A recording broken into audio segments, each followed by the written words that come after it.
बिस्मिल्लाहिर्रहमानिर्रहीम। अस्सलाम वालेकुम। लाखों करोड़ों दरूद सलाम मोहम्मद मुस्तफ़ा सल्लल्लाहु अलैहि वसल्लम और आले मोहम्मद पर। आज मैं आपको हर किस्म की मुश्किल परेशानी से निजात पाने का, हर तरह के जायज़ मकसद की कामयाबी के लिए बहुत ही प्यारा, बहुत ही आसान और बहुत ही ताकतवर अमल बताने लगी हूँ। जब भी कोई मुश्किल परेशानी आ जाए तो आप ये अमल कीजिए।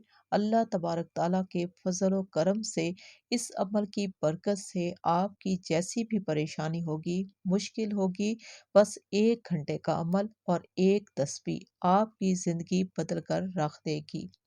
अमल करने से पहले आपका यकीन 100% इस अमल के लिए मजबूत होना चाहिए। आपका जायज़ मकसद होना चाहिए। जायज़ मकसद में बड़े से बड़ा मसला जो कि नामुमकिन नज़र आ रहा हो, तो आप यकीन कामिल के साथ अल्लाह तबारक ताला से बाउमीद होकर सदके दिल से ये अमल कीजिए। अल्लाह रहीम करीम आपको हर जायज़ मकसद में कामयाबी अता फरमाएंगे। मैं आपसे अमल शेयर करने लगी हूँ। आपने इस वीडियो को आखिर तक ज़रूर देखना है ताकि आपको समझ आ सके और अमल करते वक्त कोई गलती ना हो। जब भी कोई मुश्किल परेशानी आ जाए तो अपने रब रहीम करीम की तरफ ज़रूर रजू किया करें। अल्लाह रब्बुल ताला से तौबा और इस्तग़फ़ार किया करें और सदके दिल से अल्लाह रब्बुल इज़्ज़त से दुआ किया करें, क्योंकि दुआ तकदीर बदल देती है। अगर आप लापरवाही और बेयकीनी के साथ अल्लाह से दुआ मांगेंगे तो आपकी कोई दुआ, कोई अमल कबूल नहीं होगा। सदके दिल से अमल कीजिए और हर मकसद में कामयाबी मिलेगी। तो अमल आप गौर से सुन लें। सबसे पहले आपने पढ़ना है 11 मरतबा दरूद इब्राहिमी, और दरूद इब्राहिमी जो आपने 11 मरतबा पढ़ना है वो अव्वल व आखिर पढ़ना है।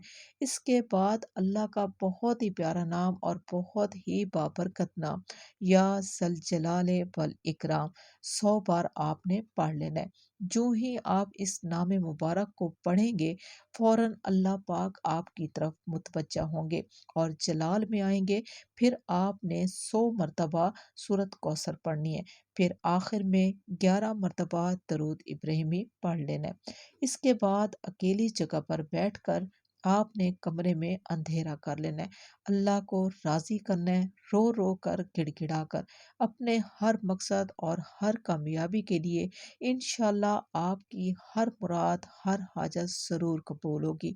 इस अमल को सवाब की नीयत से शेयर करें।